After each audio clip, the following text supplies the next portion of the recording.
Hi there, good morning, good afternoon, good evening, and welcome to Live with Leila. My name is Leila Singh, and I'm a leadership, career, and personal brand coach. And my mission is to impact 100,000 people's career trajectory beyond what they thought possible. Why? Because I'm passionate about helping you to realize what is truly possible for you when it comes to your life and your career. How do I do this? Through helping you to harness your leadership potential.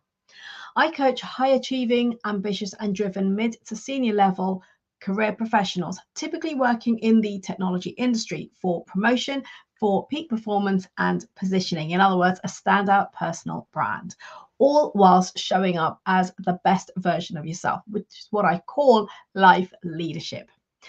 I'd like to welcome each and every one of you who is joining me live today on this either LinkedIn, Facebook, or YouTube channel. And if you are watching live, then do please say hello in the comments. Shah, hello there. Great to have you join today. And if you're watching on replay, then please do hashtag replay in the comments and say hello. Let me know which town, city, or country you are joining from today. I would love to know. And as always, for today's topic, do pop your questions, your comments in the box below, and I will endeavor to respond either stay on the live if you're here with me right now, or if you're watching on replay, I will come back and respond to you in due course. So do ask any questions you have on the topic of today, which is the power of self-awareness for your career success. Now, why am I speaking about this?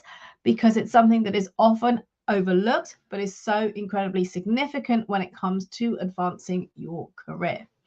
So often people tend to focus on the strategies around advancing their career. So, for example, the next steps around aligning yourself with your influential network, something that I talk about on a regular basis. It could be getting clarity on what it is you want and planning out those steps to secure your next role or your promotion, or simply acquiring new skills, whether they're technical or soft skills. And whilst these skills are essential, why these strategies even are essential for your advancement in your career, they're only a fraction of what truly drives your success. And you may have heard the definition of success as mentioned by Tony Robbins, one of the largest motivational speakers from the US. And he talks about success being 20% strategy. So only 20% of your success is based on strategy.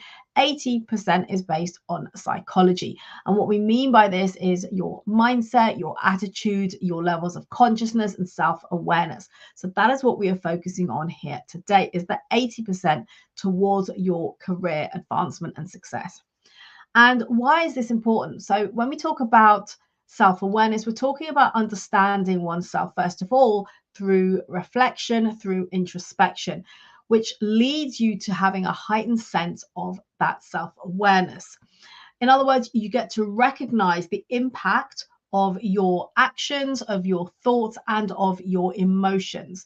And when you can do this, when you can understand this, then you can objectively evaluate yourself, you can manage your emotions more effectively, and you can align your behaviors with your core values, and also accurately perceive how others view you.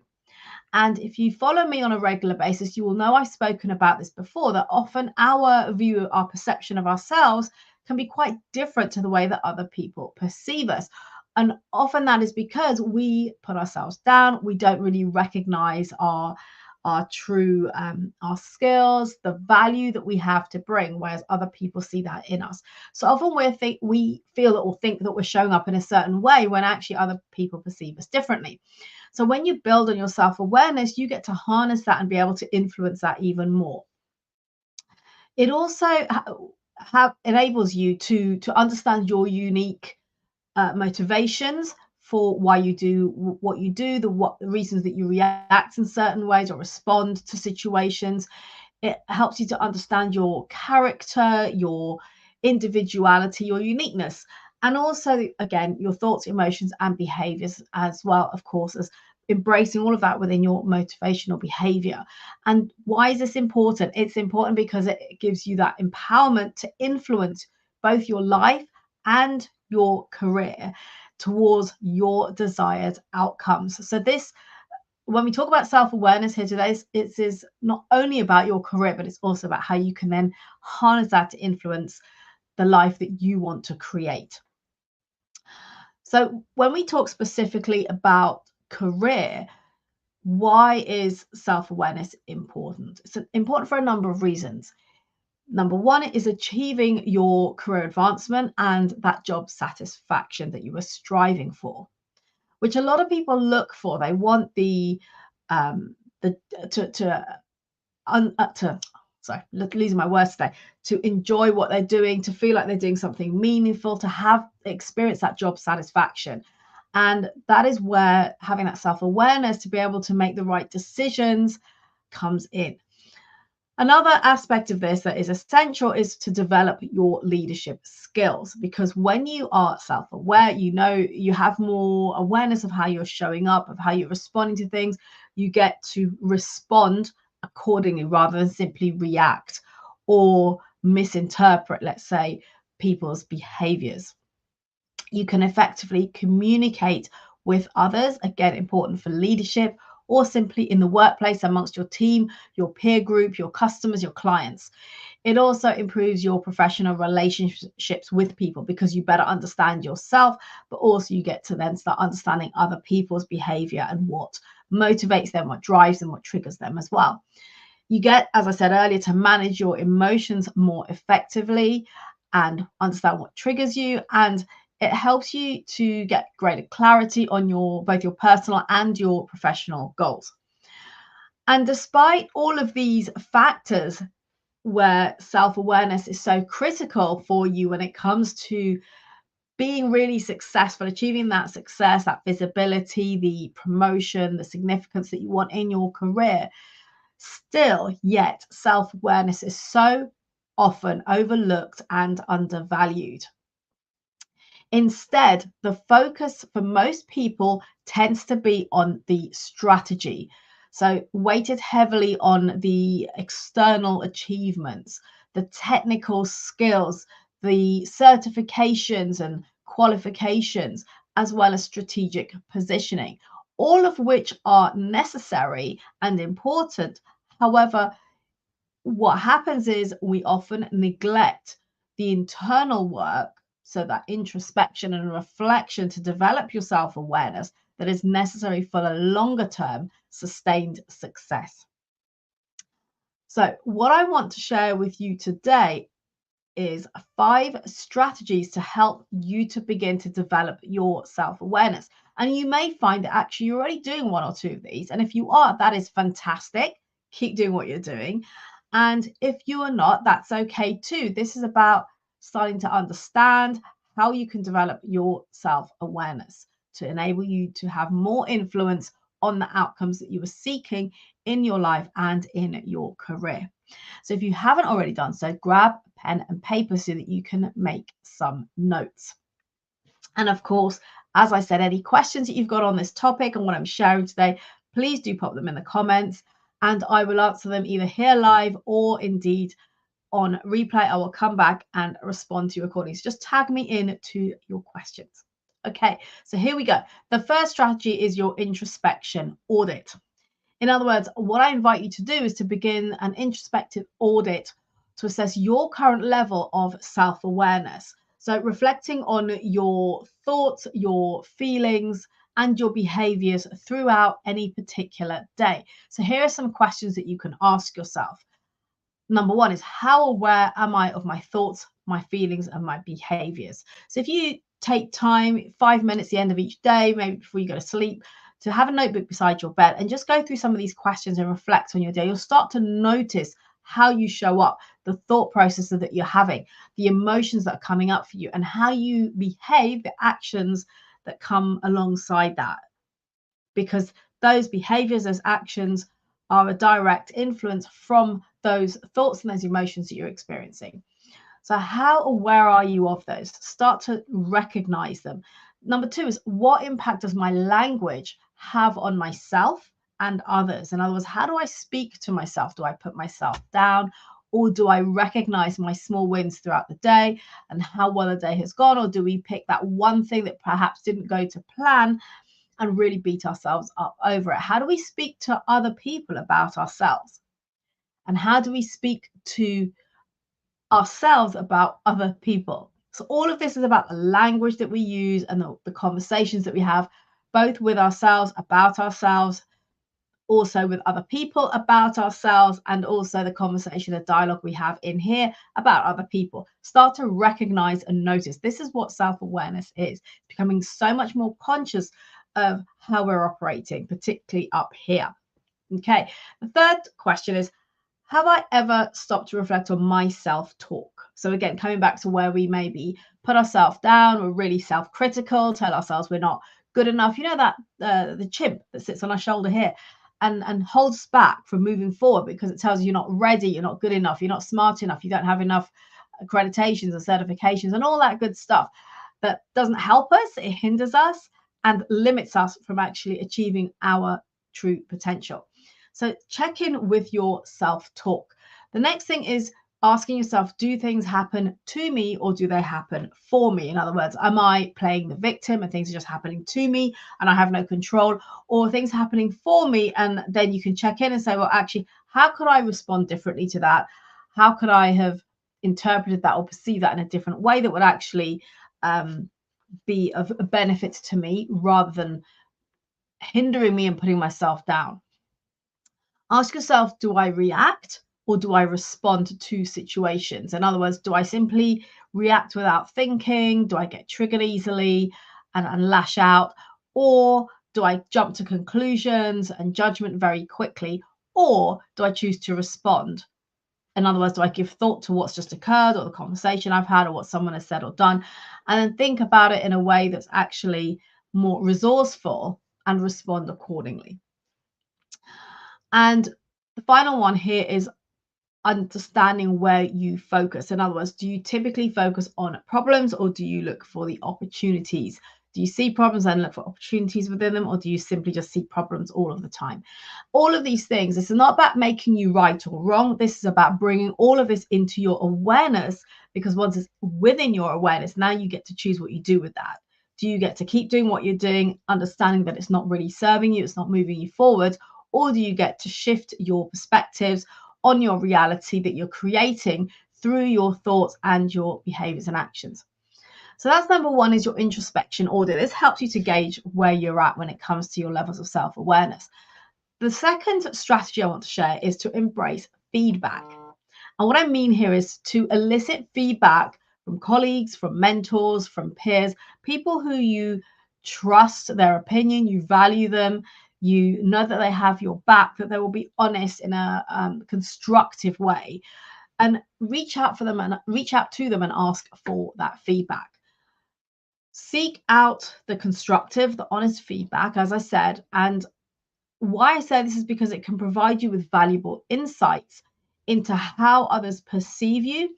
And also, and by the way, that will probably surprise you, because often we don't see ourselves as in as good enough a light as other people see us.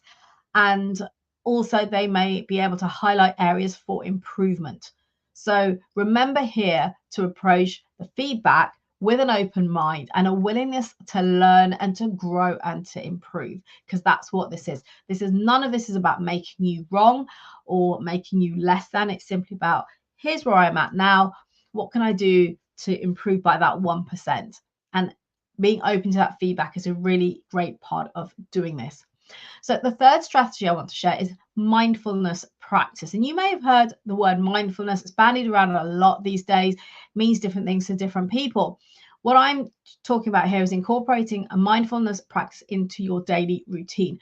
So why is this important? It's important because it can help you to stay present and also aware and conscious of your thoughts and emotions without judgment. In other words, it helps you to let go of that unconscious judgment that we put on ourselves.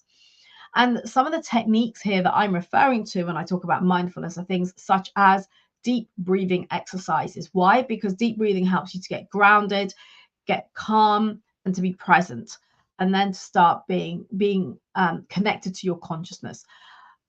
Another way of doing this is meditation. So that's something you do already. Start to just notice what comes up for you when you're meditating. Again, maybe asking those questions that I talked about in the first strategy after you've meditated or while you're meditating, to see what comes up for you.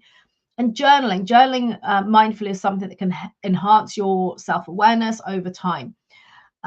This works for some people don't see the benefits. So play with these things, see what works for you, what is best. I'm not suggesting you do all of these things, but trial them out. Pick one that works for you, that you resonate with, that feels comfortable to fit into your daily routine.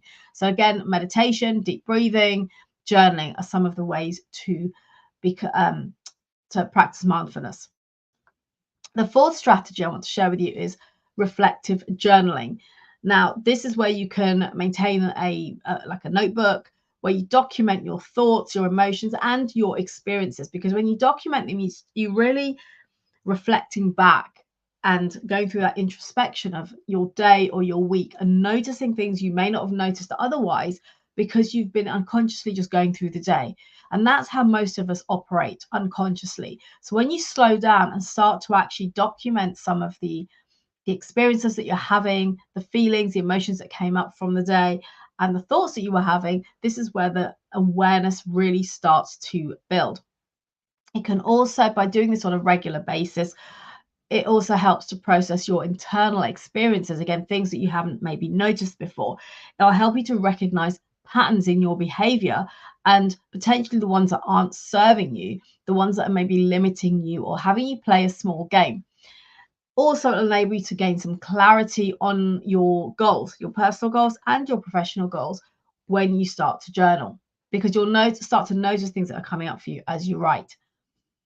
And again, similarly to the mindfulness, journaling also enables and encourages deeper introspection and self-discovery. And the fifth strategy that you can take on board is to develop a growth mindset. So remember, I mentioned being open to feedback. Again, that's having a growth mindset.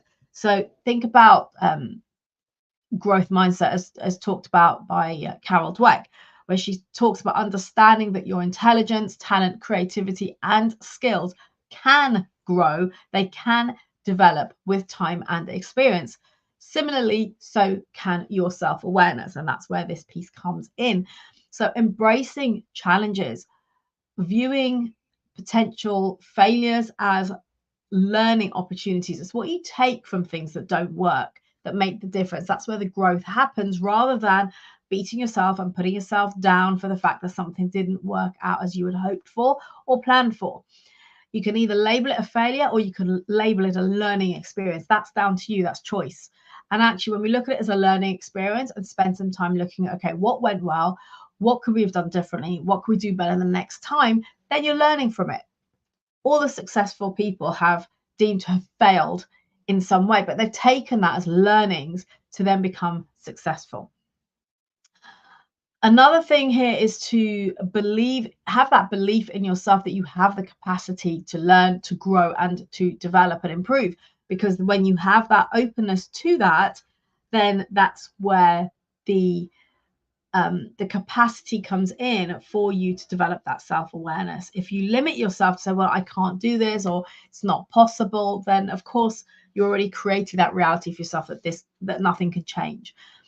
And remember that the mindset shift that you have from a limited mindset to a growth mindset, this is where you really get to enhance your self-awareness by being open to embracing new ideas, new ways of thinking, new perspectives, seeing life through a different lens. And this in turn will drive your professional development. So as a quick recap, what are the 5 strategies that you can use and leverage here to develop your self-awareness? The first one I mentioned is your introspection audit. That is something you can do to really get to first understand where you're at in terms of your levels of consciousness, of self-awareness, and then identify what you can do to close those gaps. And the questions that I mentioned earlier within this particular strategy are things you can check in with on a regular basis. It doesn't have to be a one-off exercise. the questions you can revisit perhaps on a weekly basis or a monthly basis to see what's coming up for you. The second one is embracing feedback, being open to constructive feedback and improvement. The third is mindfulness practices such as meditation, as deep breathing and journaling. The fourth is reflective journaling. So being intentional about reflecting on your day and your week to see what shows up for you, what's coming up, how you've reacted or responded to situations, to conversations, to other people. And then finally, developing a growth mindset. So again, being open. All of these are really powerful practices when it comes to opening up and developing that self-awareness for yourself. Now, you might be still thinking, well, why should I be doing this? Why should I invest time on this? Well, here's the thing. Developing your self-awareness will absolutely better position you to achieve your career goals, whether it's securing that promotion, leading a high-performing team, or simply building a standout personal brand. In other words, positioning yourself. You get to align your actions with your values. You get to communicate more effectively and build stronger professional relationships. So there are so many benefits to this. It opens up a whole new world when we really start to become present and aware of ourselves and understanding ourselves more. Ultimately, self-awareness isn't just simply a tool for personal growth. It actually is a strategic asset when it comes to your professional success, which is why it's such a significant part of the work that I do with my clients. So yes, we focus on the strategies. We look at getting clarity on what it is you want. We look at building your confidence. We look at building executive presence. We look at effective communication at all levels, both one-on-one or to an audience, one to many. We look at honing, nurturing those relationships because your network is so important. And we look at personal leadership. But most of all, the most amount of time will always be spent on self-awareness, the mindset work, the personal growth areas, because remember, your strategy is only 20% of your success and the psychology is 80%. So with that in mind, this is where your self-awareness becomes your strategic asset. It's foundational if you're someone who's striving for peak performance, if you're striving for career advancement or stepping into leadership. This is a really important area to spend time on. And this is not to negate the fact that your external strategies are important. Of course, as I said earlier, they are. However, the internal work of really understanding oneself is as if not more important and really drives a longer term sustained success for you. And when you can do this, when you can embrace that self-awareness and really harness it and adopt those strategies that I've shared with you today, you really get to unlock your full potential and achieve those outcomes, influence and achieve the outcomes that you're striving for in your career and in your wider life. So any questions, as I said, do reach out to me, pop them in the comments. I will endeavor to answer them as soon as I possibly can. If you'd rather DM me on this, then please do. Also, something I want to mention is both this week and next, I'm currently working on completing a practitioner training on something called the Enneagram. And the Enneagram is something that really delves deep into this work around holistic self-awareness. Why? Because of the importance and significance of how we can then influence the way that we show up in the workplace from a leadership point of view, from a team point of view, from a communication, from our executive presence, from how we build our relationships. There is so much to this. It's really incredibly insightful. So I will be introducing this into my coaching work in the next couple of weeks. So do look out for more information on that. If it's something that has raised your attention, then again, reach out. I'm more than happy to share with you some more information on this because it's something that can really help you when it comes to getting clear on understanding yourself such that you can adapt accordingly to show up as your best self and harness all of those learnings in the workplace. With that said, as always, before I wrap up today, a couple of things I would like to remind you of. The personal brand playbook. If you haven't already grabbed your copy of this, then please do click on the link that will be in the comments shortly to grab your copy of this. The personal brand playbook is something that I put together, which basically highlights the 6 key pillars that I believe are essential to building a powerful personal brand. In other words, to be able to stand out over and above everyone else in the workplace, in your industry, such that you are top of mind, that people reach out to you, they'll gravitate towards you when it comes to the next succession planning strategy or hiring for the next role or that promotion, the bonuses. And there are 6 pillars that you will, if you follow me on a regular basis, you know that I talk about on these lives or in my newsletter articles on LinkedIn.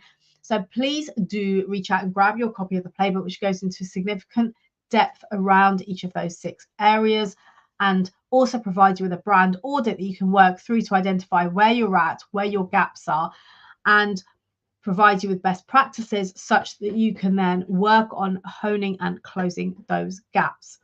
So it's a really in-depth playbook that can help you to advance in your career and really stand out from the crowd in this very competitive environment that we're in right now. And secondly, my YouTube channel, I invite you to head over to my YouTube channel, subscribe to it, check out the hundreds of videos that are in there. Many of them are from my podcast, Life Leadership, of which I think over 50 are with leaders from the tech space who've generously shared their time, their career journeys, the obstacles that they've overcome, and really showing us what is possible when it comes to your career. So do check that out on my YouTube channel, and please do share with other people who can benefit from that content too. Until next week, I'd like to remind you to harness your potential, to elevate your performance, and to strive towards your growth, whether that's pursuing your next role, your next promotion, or taking on that big project by showing up as the best version of you. Have a great rest of the week. As I said, any questions on today's topic, do pop them in the comments. I will respond to you shortly. And I look forward to seeing you same time, same place next week. Take care.